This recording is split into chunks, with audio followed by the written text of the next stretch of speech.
مسلم league نون کی مرکزی رہنما مریم نواز کا کہنا ہے کہ نہتے اور محصور فلسطینیوں پر وحشیانہ بمباری جنگی جرائم ہیں۔ عالمی برادری فلسطینیوں کا قتل عام رکوائے۔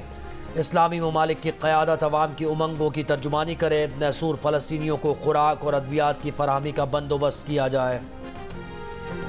چھوٹے گروپ بھی اللہ پر ایمان کے ساتھ بڑے بڑے گروپوں پر غالب آتے ہیں، اور آج ہم نے اپنے آنکھوں سے دیکھا کہ کس طرح نوجوانوں نے غلیل اٹھا کر ٹینکوں کا مقابلہ کیا، پتھر اٹھا کر اسرائیلی افواج کا مقابلہ کیا۔ لیکن یہی امریکہ ہے کہ غلیل کو بھی اور پتھر سے لڑنے والوں کو بھی یہ دہشت گرد کہتے ہیں۔ جماعت اسلامی کے تحت کراچی میں شارع فیصل پر فلسطین مارچ کا اہتمام۔ امیر جماعت اسلامی سراج الحق نے کہا کہ اسرائیل اور امریکہ کی شکست یقینی ہے، ان کا وہی حشر ہوگا جو افغانستان میں امریکہ کا حشر ہوا تھا۔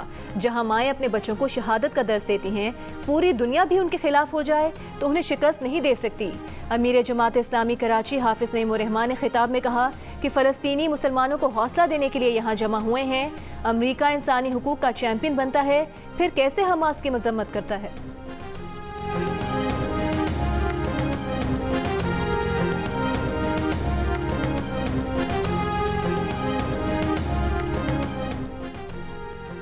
ایم کیو ایم پاکستان آج کراچی کے علاقے اورنگی ٹاؤن میں طاقت کا مظاہرہ کر رہی ہے۔ اورنگی کے جرمن گراؤنڈ میں جلسے کی تیاریاں مکمل۔ جلسے سے ایم کیو ایم کے سربراہ خالد مقبول صدیقی، مصطفیٰ کمال، فاروق ستار سمیت دیگر رہنما خطاب کریں گے۔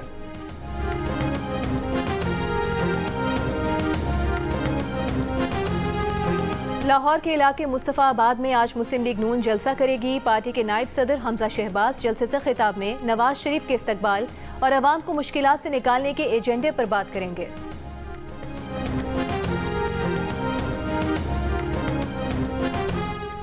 سائفہ کیس کا ٹرائل جیل میں کیے جانے کے خلاف چیئرمین پی ٹی آئی کی درخواست پر اسلام آباد ہائی کورٹ کل فیصلہ سنائے گی۔ جیل کے بجائے عدالت میں سماعت کی استدعا پر اسلام آباد ہائی کورٹ کے چیف جسٹس عامر فاروق نے فیصلہ محفوظ کر رکھا ہے۔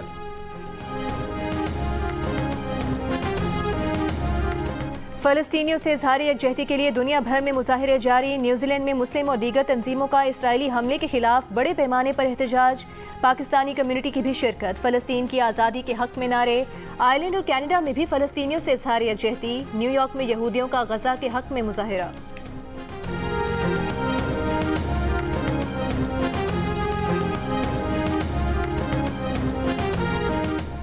نگراں وزیر خزانہ شمشاد اختر کی مراکش میں M D I M F سے ملاقات۔ M D I M F کے ساتھ اجلاس میں شرکت، عالمی معاشی امور اور انہیں حل کرنے کے لیے کوششوں پر غور۔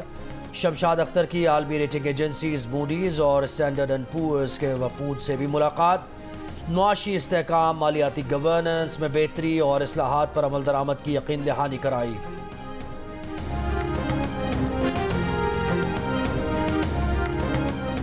سیکیورٹی فورسز کا تربت کے علاقے کیچ میں کالعدم بی ایل اے کے دہشت گردوں کے خلاف intelligence based operation. Baloch liberation army Abdul Majeed brigade کا اہم سرغنہ صدام حسین مسلم اپنے ساتھی مقصود سمیت مارا گیا۔ بھارتی اسلحہ گولہ بارود برآمد۔ ہلاک دہشت گرد صدام حسین مسلم کو گرو اور جبار جیسے ناموں سے بھی جانا جاتا تھا۔ صدام 2016 سے جنوبی بلوچستان میں دہشت گردی کی 93 وارداتوں میں ملوث رہا۔ اس کے حملوں میں 131 معصوم لوگوں کی جانیں گئیں جبکہ 177 لوگ زخمی ہوئے۔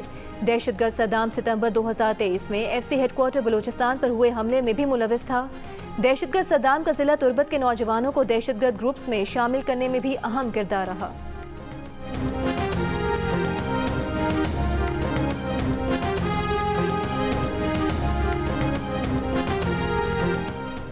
بلوچستان کے علاقے تربت میں دہشت گردی کے واقعے میں جاں بحق 5 مزدوروں کی نماز جنازہ کے بعد شجاع آباد میں تدفین۔ جاں بحق 6 مزدور کی لاش ناروال روانہ۔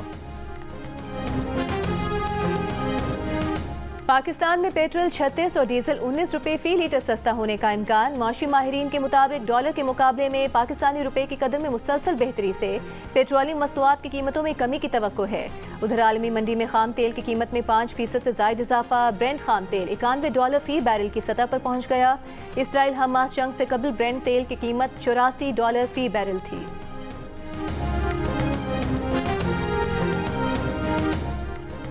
گورنر خیبر پختونخوا غلام علی کی سرکاری ہیلی کاپٹر میں رشتہ داروں اور پارٹی کارکن کے ساتھ دورہ سوات کی ویڈیو وائرل۔ گورنر کے ساتھ سرکاری ہیلی کاپٹر میں ان کے 2 پوتے اور رشتہ دار تاجر بھی تھا۔ واپسی پر ان کے ساتھ ایک پارٹی کارکن بھی اپنے بچوں کے ساتھ ہیلی کاپٹر میں آیا۔ گورنر کے پی کے حاجی غلام علی نے جیو نیوز سے گفتگو میں بتایا کہ بچوں کی چھٹی تھی، ان کو بھی ساتھ ہیلی کاپٹر میں لے گئے۔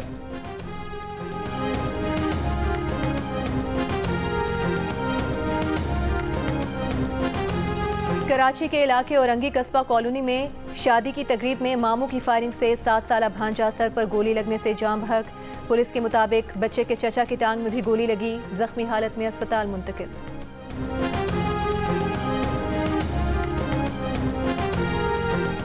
گجرانوالہ میڈیکل کالج میں زیر تعلیم 2 فلسطینی طلبہ کو تیز دھار آلے سے زخمی کر دیا گیا۔ دونوں طلبہ اسپتال منتقل، 6 ملزمان کے خلاف مقدمہ درج۔ پولیس کے مطابق کچھ اوباش لڑکے غیر ملکی طالب علموں کی ساتھی طالبات سے چھیڑ چھاڑ میں ملوث تھے، منع کرنے پر حملہ کیا گیا۔ ملزمان کی نشاندہی کر لی گئی ہے، جلد گرفتار کیا جائے گا۔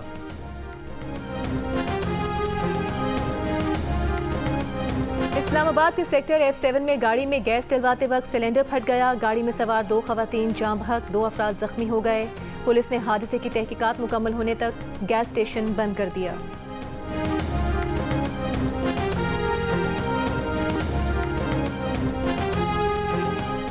کراچی میں کار لفٹ خاتون پولیس آفیسر کی گاڑی چوری کر کے لے گئے۔ ملزمان گزری میں گھر کے باہر سے ایس پی ماجدہ کی سرکاری گاڑی لے گئے۔ نگراں وزیر اعلیٰ پنجاب محسن نقوی سے نگراں وزیر فوڈ سیکیورٹی کوثر عبداللہ کی ملاقات۔ گندم کی امدادی قیمت کا نرخ یکساں رکھنے کی تجویز کا جائزہ لیا گیا۔ کوثر عبداللہ نے محسن نقوی کو پنجاب میں کپاس کی ریکارڈ پیداوار پر مبارکباد دی۔ محسن نقوی نے کہا کہ کپاس کی اچھی پیداوار خوش آئند ہے، ویلیو ایڈڈ پروڈکٹ سے قیمتی زر مبادلہ حاصل کیا جا سکے گا۔ پیپلز پارٹی وسطی پنجاب کے جنرل سیکرٹری سید حسن مرتضیٰ کا کہنا ہے کہ نواز شریف اس وقت اشتہاری ہیں، انہیں پروٹوکول دینا نہیں بنتا۔ نواز شریف سمجھ رہے ہیں کہ وہ پاکستان آ کر اپیل کریں گے اور ان کی سزا ختم ہو جائے گی۔ حسن مرتضیٰ کا کہنا تھا کہ پنجاب سے حمزہ شہباز کا دور ختم ہو چکا، نون لیگ والے یہ ذہن سے نکال دیں کہ آئندہ حکومت نون لیگ کی ہوگی۔ نگراں وزیر اعلیٰ سندھ مقبول باقر نے سندھ بلڈنگ کنٹرول اتھارٹی سے رپورٹ طلب کر لی۔ ایس بی سی اے کو عمارتوں کے نقشوں کی منظوری اور غیر قانونی عمارتوں کے سیل کیے جانے کی تفصیلات پیش کرنے کا حکم۔ نگراں وزیر اعلیٰ نے کہا کہ شکایات آ رہی ہیں کہ ایس بی سی اے نقشے پاس کرنے میں تاخیر کر رہی ہے۔ پولیس اور دیگر اداروں کو سرکاری گاڑیوں کی لاگ بک مرتب کرنے کی ہدایت۔